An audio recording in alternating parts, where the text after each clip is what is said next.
Nah, setelah kita menemukan masalah keperawatan berdasarkan pernyataan problem dalam buku SDKI ini, misalnya bersihan jalan napas atau gangguan persepsi sensori dan lain sebagainya, kita lakukan yang namanya proses validasi dengan melakukan pengkajian mendalam dulu. Seperti itu. Jadi tidak setelah analisa data langsung diagnosa keperawatan, nanti dulu. Jadi awalnya setelah melakukan pengkajian screening, pengkajian awal, kita melakukan analisa data. Setelah analisa data, ketemu masalah keperawatannya, kita lakukan pengkajian mendalam lagi. Nah, pengkajian mendalam ini kita bisa misalnya menggunakan form yang berlaku di institusi masing-masing. Seperti itu. Tetapi bisa menjadi acuannya dalam buku SDKI. Misalnya, kita melakukan pengkajian mendalamnya lewat kategori-kategori yang ada di buku SDKI. Diagnosa keperawatan, SDKI itu mempunyai 5 kategori, yaitu fisiologis, psikologis, perilaku, relasional, dan lingkungan. Nah, dalam melakukan pengkajian mendalam, misalnya di fisiologis, kita kaji lebih dalam lagi dari segi respirasinya, kemudian sirkulasinya, nutrisi dan cairannya, eliminasinya, aktivitas istirahat, neurosensori, reproduksi dan seksualitasnya.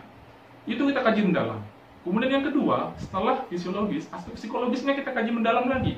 Nyeri, integritas ego, pertumbuhan dan perkembangan. Kemudian perilakunya tentang kebersihan diri, tentang penyuluhan dan kebutuhan belajar. Kemudian relasinya tentang interaksi sosial. Kemudian lingkungan, keamanan dan proteksi. Nah, kita kaji lagi lebih dalam. Nah, setelah kita kaji dari 5 kategori dalam SDKI ini, kemungkinan besar kita mendapatkan diagnosa atau masalah keperawatan yang baru. Nah, tadi kan kita melakukan screening awal kan langsung masuk ke analisa data, menemukan masalah keperawatan. Nah, setelah menemukan masalah keperawatan, kita lakukan pengkajian mendalam lagi. Sehingga setelah melakukan pengkajian mendalam, kemungkinan besar nambah lagi masalah keperawatannya. Seperti itu. Yang tadi cuman pengkajian awal hanya ketemu masalah 3, ternyata setelah dilakukan pengkajian lanjutan atau pengkajian mendalam, ketemu nambah lagi misalnya 4 menjadi 7. Nah, pertanyaannya adalah, apakah masalah keperawatan yang ditemukan saat pengkajian awal itu tidak berlaku? Atau masalah keperawatan yang baru kita temukan ini menambah yang awal tadi sehingga makin banyak? Atau ada masalah keperawatan atau diagnosa keperawatan yang mirip-mirip? Seperti itu. Nah, itu kita lakukan yang namanya proses clinical judgment atau misalnya kita lakukan validasi. Nah, inilah butuh seorang perawat profesi, seorang nurse. Makanya dari awal saya bilang secara dasar hukum undang-undang, pengkajian awal itu adalah tupoksinya, tugasnya perawat D3, vokasi. Sementara pengkajian mendalam ini dilakukan oleh perawat profesi. Ini adalah kompetensi perawat nurse. Nah, seperti itu. Nah, ketika nambah lagi masalah keperawatannya setelah kita melakukan pengkajian mendalam atau lanjutan terhadap 5 kategori dalam SDKI itu, maka kita baru merumuskan diagnosa keperawatannya sehingga valid diagnosa keperawatan kita. Tidak asal-asal menegakkan diagnosa keperawatan. Seperti itu. Jadi, memang kompetensi menegakkan masalah keperawatan itu adalah kompetensinya vokasi. Dalam Undang-Undang Keperawatan, kompetensi menegakkan diagnosa keperawatan adalah kompetensi perawat profesi. Makanya, sebenarnya perawat vokasi atau D3 juga harus menguasai SDKI. Karena masalah keperawatan, pernyataan problem itu adanya di buku SDKI. Di judul-judul besarnya ini, ansitas, kesiapan peningkatan tidur, distress spiritual, dan banyak lagi. Seperti itu. Nah, ini harus dikuasai oleh perawat vokasi. Sementara, untuk merumuskan diagnosa keperawatan, setelah melakukan pengkajian lanjutan, itu menjadi kompetensi nurse. Karena harus melakukan tadi pengkajian secara lengkap terhadap 5 kategori, kemudian harus mencari penyebab dan menghubungkan tanda dan gejala sehingga menjadi rumus diagnosa keperawatan. Nah, setelah melakukan pengkajian mendalam ini, barulah perawat profesi menegakkan diagnosa keperawatan. Di mana dalam SDKI ini rumus dari diagnosa keperawatan itu ada 3, yaitu atau jenisnya, yaitu diagnosa keperawatan aktual, kemudian diagnosa keperawatan risiko, dan diagnosa promosi kesehatan, di mana ini punya rumus yang berbeda.